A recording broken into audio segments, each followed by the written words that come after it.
Salut à toutes et à tous et bienvenue. A priori sur cette chaîne vous n'allez pas trop voir ma tête puisqu'on va surtout parler de tutos Photoshop, que ce soit en digital painting ou en compositing. Ça nous arrivera aussi de parler de 3D, réalité virtuelle, bref, tout ce que je pourrais trouver intéressant à vous partager. Pour la première donc, si vous vouliez faire du morphing ou du motion tracking, mais que vous n'y connaissez rien en compositing vidéo et que vous n'avez que Photoshop, c'est très facile. Je vous explique après le générique.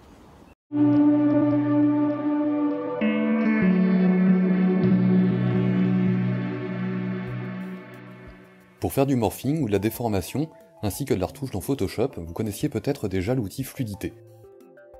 Très utile. Mais saviez-vous que sa fonction de déformation avec prise en compte du visage marchait aussi sur des sources vidéo? Pour cela, rien de plus simple, mais pour un résultat le plus efficace possible, il vaut mieux que la première image représente le sujet plutôt de face, et qu'il ne bouge pas trop non plus. Importez donc votre extrait vidéo dans un nouveau projet Photoshop.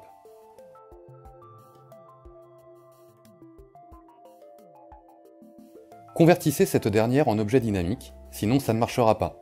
Vous pouvez soit le faire par un clic droit sur le calque et en sélectionnant « Convertir en objet dynamique », soit en passant par le menu Calque, Objet dynamique, Convertir en objet dynamique.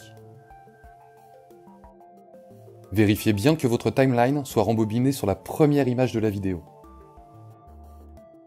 Ouvrez votre filtre Fluidité dans l'onglet Filtre, ou avec le raccourci majuscule plus CTRL plus X, et faites vos modifications.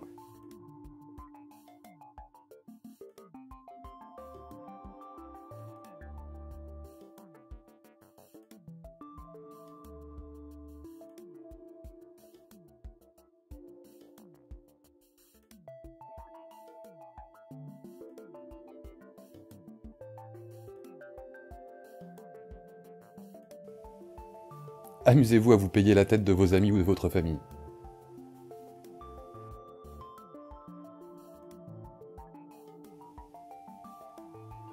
Et enfin, validez.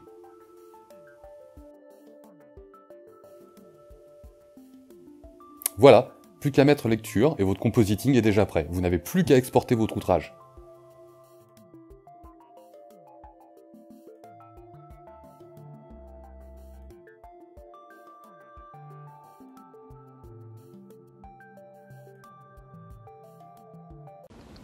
Salut à toutes et à tous et bienvenue.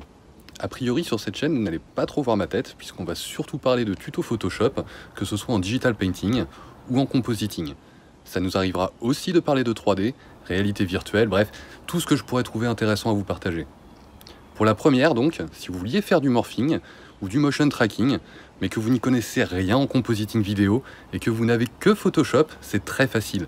Je vous explique après le générique. Si cette vidéo vous a plu, n'hésitez pas à laisser un pouce bleu, vous abonner pour suivre les prochains partages, et donner vos idées de tutos aussi et de types divers si jamais je peux faire une vidéo pour expliquer. À la prochaine.